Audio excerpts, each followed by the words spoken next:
Boa tarde a todos, pessoal. Yuri Fagundes na área. Eu vou começar agora o comentário de encerramento do primeiro pregão pós-carnaval e do mês de março. Nós estamos aqui com a operação no pregão, na verdade meio pregão, né, que se deu início aí às 13 horas e tivemos 5 trades no dólar, com 3 lucros, um 0 a 0 e um stop, totalizando aí 1,5 ponto positivo.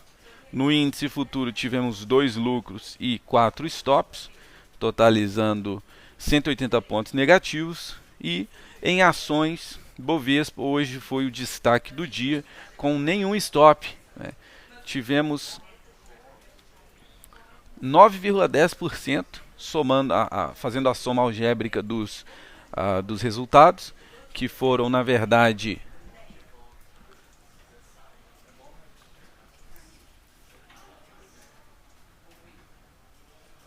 uh, 16 lucros e 2 0 a 0.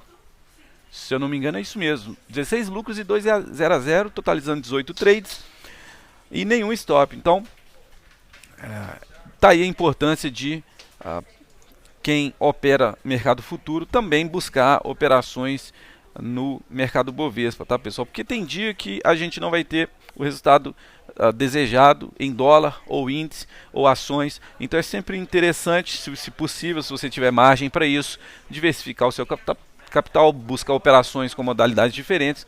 Pessoal, eu sempre bato nessa tecla porque todo mundo que tem conseguido utilizar dessa forma de diversificação, ou seja, fazer a mesma modalidade de day trade, porém com ativos diferentes, com modalidades diferentes, ações, mercado futuro, um prejuízo em um ativo é compensado por um lucro no outro, né?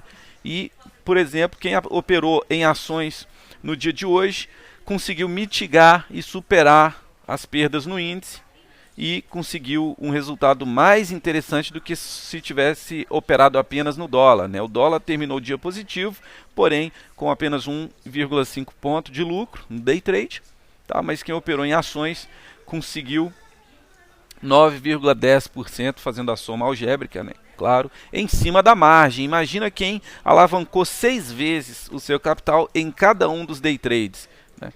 9,11%. Na verdade, se transformaria em 54,66% da sua margem de capital. Então, quem tinha 10 mil reais, por exemplo, e operou com 60 mil, movimentou 60 mil reais em cada uma das operações de day trade, teria conseguido 54,66% de 10 mil reais. Ou seja, 5.466 reais em um único dia, o que é mais que suficiente para superar a perda no índice e o resultado fraco no dólar, tá? É muito importante, pessoal, que vocês tenham isso em mente, para que vocês não se apeguem a um determinado ativo. A gente não sabe qual será o ativo vencedor, qual será a modalidade, se mercado futuro ou Bovespa, que dará o maior destaque de lucro no dia, né? Então fica aí a dica para quem até agora só operava dólar e índice. Vale a pena operar Bovespa com toda certeza. Vamos passar pelas nossas recomendações de curto prazo abertas no dia de hoje. Primeiro, a gente tinha uma posição em aberto em Ambev 3 antes do carnaval. Hoje optamos pelo encerramento, já que perdeu força e ameaçou lateralizar a Ambev. A gente sabe que é um ativo com a menor volatilidade anualizada. Ela, quando o Ibovespa sobe com força, ela sobe menos. Quando o Ibovespa cai, ela cai menos. Então a Ambev ela tem uma volatilidade anualizada bem menor em comparação a outros ativos de ações, outras ações de empresas de capital aberto, tá? E como o cenário que tinha sido motivado por um pullback no gráfico diário ameaçou desconfigurar, vou abrir aqui o gráfico para vocês. A gente optou pelo encerramento, olha só. Ameaçou lateralizar, isso é um candle claro de indefinição, equilíbrio de forças entre compradores e vendedores, sombras superior e inferior. mais ou menos do mesmo tamanho, volume abaixo da média, tudo isso indica uma possível lateralização ou fraqueza de compradores também, tá? Ameaçou perder a mínima do candle anterior e a média de 9 períodos, né? Então a gente preferiu encerrar no 0 a 0. E aí a gente abriu duas posições de curto prazo, uma em Cosan e outra em Taesa. Vamos dar uma olhada em cada uma delas. Taesa 11, a Unity, que fez um rompimento de congestão, claro, com candle de força, o maruboso, com um volume também acima da média, o que indica convicção de mercado, tá? Isso no gráfico diário, já um pouco esticado, mas nesse sentido, pessoal, isso é interessante porque denota a convicção dos compradores na direção do movimento, tá? Essa convicção significa que a perspectiva principal é de continuidade das altas no curto prazo. E aí a gente colocou um alvo abaixo da próxima resistência consistente. Nosso alvo aqui está em 23,78, sendo que nós enxergamos uma resistência mais consistente em 24,10. Tá? Então a gente acredita que tem um espaço pelo cenário técnico para evoluir dentro desse espaço entre o suporte rompido, na verdade, resistência rompida que virou suporte, e a próxima resistência consistente que fica em 24,10. Tá? Então o trade pode evoluir a favor, e aí a qualquer momento, se evoluir a favor antes de atingir a resistência em 24,10, a gente já coloca no bolso. Se ameaçar lateralizar, a gente deve avaliar encerrar antes, mesmo com lucros menores. Tá? Lembrando que o alvo da nossa operação é um ponto referencial baseado em análise técnica que denota o que o trade consegue atingir sem grandes resistências, tá?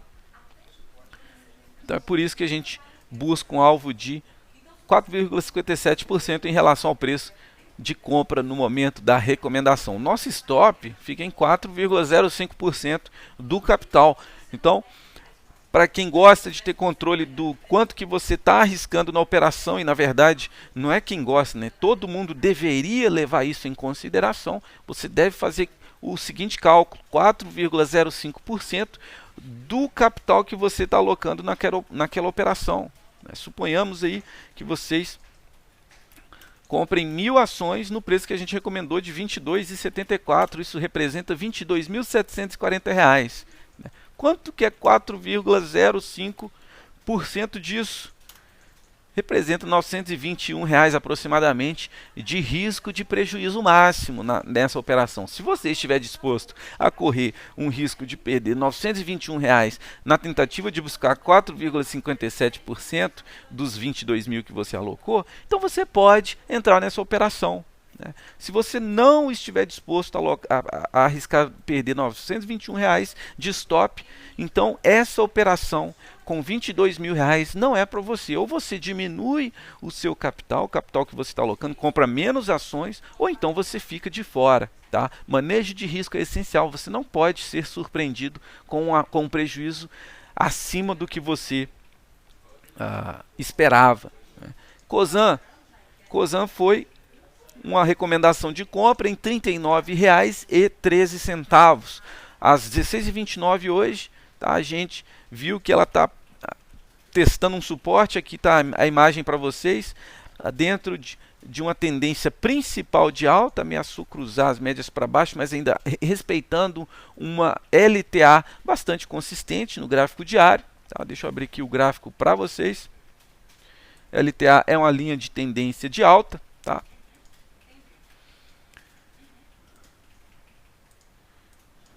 Cosan 3, olha só. E aí, esse teste de suporte já esticado com a sombra inferior e abaixo da extremidade inferior das bandas de Bollinger, representa aí uma possibilidade de recuperação no curto prazo. Tá? Então, já que o trade, a Cosan 3, o papel, já caiu 4 dias consecutivos, né, com quedas já esticadas, então a probabilidade maior é que ela venha recuperar no curto prazo.